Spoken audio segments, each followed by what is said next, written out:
Hello friends, myself Dr. Atul Jagga, consultant orthopedics and joint replacement surgeon, Jain multi speciality hospital Khanna. आज हम इसलिए आपके सामने आए हैं कि आज हम डिस्कस करना चाहते हैं नी रीसर्फेसिंग।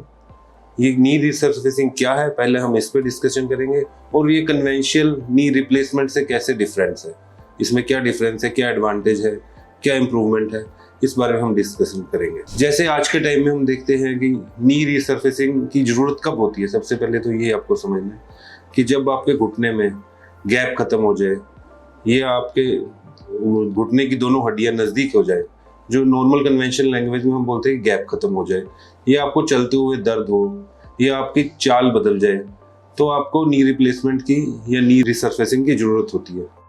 नी रिसर्फेसिंग में हम क्या करते हैं, जैसे कि आप इस मॉडल में देख रहे हैं कि नी रिसर्फेसिंग में जो घुटने की ऊपर की हड्डी और नीचे की हड्डी, इसमें एक तरह की कैप लगा दी जाती है। जैसे आप देखते हैं यूजुअली कि दांतों में जब दर्द होता है तो उसकी कैपिंग हो जाती है, तो एक तरह से ये कैपिंग का प्रोसीजर है, जिसमें ऊपर और नीचे वाली हड्डी में कैपिंग लगा दी जाती है और बीच के हिस्से में गैप बनाने के लिए एक पॉलीएथिलीन हाईली क्रॉस लिंक्ड हम इंसर्ट कर देते हैं, जिससे कि आपका वापस गैप मेंटेन होते हैं, आपके घुटने भी बिल्कुल सीधे हो जाते हैं और आपका वॉकिंग पैटर्न भी इम्प्रूव हो जाता है। ये होती है नी रीसर्फेसिंग। नी रीसर्फेसिंग के नॉर्मल कन्वेंशनल नी रिप्लेसमेंट से क्या डिफरेंस है, जो आज के टाइम में लोगों को सबसे ज़्यादा समस्या है कि, या जो सबसे ज़्यादा क्वेरी रहती है हमारे पास लोग आते हैं कि ये नॉर्मल कन्वेंशनल नी रिप्लेसमेंट से कैसे डिफरेंस में। जब हम नी रीसर्फेसिंग करते हैं तो ये एक तरह से नेचुरल नी रीसर्फेसिंग है, और इसमें जो हमारे घुटने के अंदर में लिगामेंट्स होते हैं दोनों हड्डियों के बीच में, उसको काटा नहीं जाता है, और जो हड्डी को भी काटा है तो बहुत मिनिमम कट होता है। Minimal bone cut and ligament preserving surgery है, यही डिफरेंस है इसका नी रिप्लेसमेंट से। इसमें पेशेंट को क्या फ़ायदा होता है नी रिसर्फेसिंग से, नी रिप्लेसमेंट से, कि आपका एक तो सर्जिकल टाइम कम हो जाता है। जो सर्जरी पहले के टाइम में 3-4 घंटे में होती थी, आज हम 20 से 25 मिनट में कर देते हैं। आपका वॉकिंग अर्ली हो जाती है कि आप सेम डे ही सर्जरी के अपने पैरों पे खड़े हो जाते हैं और आप चलना स्टार्ट कर देते हैं, और आपकी रेंज भी बढ़ जाती है कि जो आपका घुटना नी रिप्लेसमेंट कन्वेंशनल में 90 डिग्री तक मुड़ता था, आज के ज़माने में पूरा फोल्ड हो जाता है कि आप आलती पालती लगा सकते हैं या चप्पी मार सकते हैं।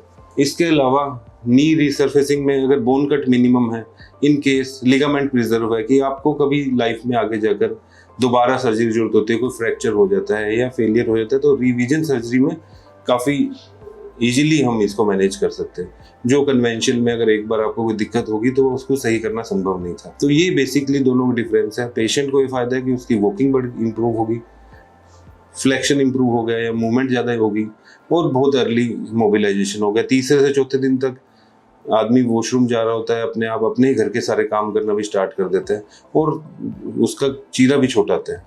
छोटे कट के साथ ये सर्जरी हो जाती है। तो ये डिफरेंस है दोनों में।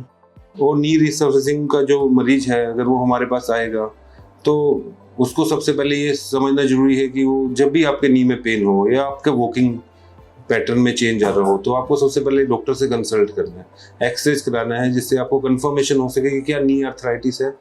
बहुत सी बार मस्कुलर भी होता है। अगर हम अर्ली डायग्नोसिस कर लेते हैं, अर्ली डॉक्टर के पास पहुंच जाते हैं, तो और आपका एक्सरे करके वो हम डायग्नोस कर लेते हैं, और जिससे कि आपको शायद आप उस स्टेज पे हो कि नी रिप्लेसमेंट आपको डिले किया जा सकता है या प्रिवेंट किया जा सकता है, तो आपको ये भी अर्ली डायग्नोसिस एडवांटेज होता है। और जितना अर्ली करेंगे उतने बोन कट मिनिमम होंगे, उतना पोस्ट ऑपरेटिव रिहेबिलिटेशन बेटर होगा। कोई पेशेंट हमारे पास हमारे सेंटर पे आता है, तो हमारे पास यहाँ पर Jain multi speciality hospital Khanna में हम एडवांस 3D नी रिसर्फेसिंग से ये नी रिप्लेसमेंट और नी रिसर्फेसिंग सर्जरी कर रहे हैं। इस सर्जरी में एडवांटेज क्या है कि मिनिमम बोन कट है, मिनिमम ब्लड लॉस है, अर्ली मोबिलाइजेशन है, सेम डे इवन मोबिलाइजेशन है। आप ऑपरेशन के 3 घंटे बाद ही अपने पैरों पे खड़े हो जाएंगे, अगले दिन से ही वॉशरूम जाने लगेंगे।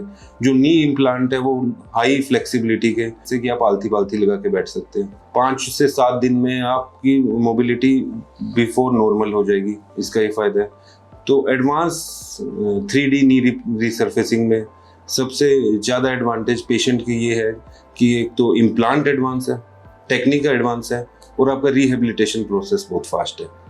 तो आप अपने डॉक्टर से मिलें या हमारे यहाँ पर आएँ और ये समझें कि एडवांस 3D नी रिसर्फेसिंग क्या है। अगर आपको रिक्वायरमेंट है तो हम आपको पूरा इसके लिए गाइडेंस देंगे। इसके अलावा इस सीरीज में हम नी रिसर्फेसिंग और उससे रिलेटेड और भी वीडियोस आती रहेंगी जो एजुकेशनल वीडियोस हैं, जो पेशेंट घर पे बैठ के पहले समझ सकते हैं भी क्या है। तो आप इस चैनल को सब्सक्राइब करें, और आपके कोई क्वेरीज हैं किसी भी नी रिसर्फेसिंग के रिगार्डिंग, नी आर्थराइटिस के रिगार्डिंग, या और भी ऑर्थो प्रॉब्लम के, तो आप उसको मैसेज में डालें। हमारी टीम आपसे कॉन्टैक्ट करें और आपकी क्वेरीज सॉल्व करने की हर संभव कोशिश करेंगे। Thank you.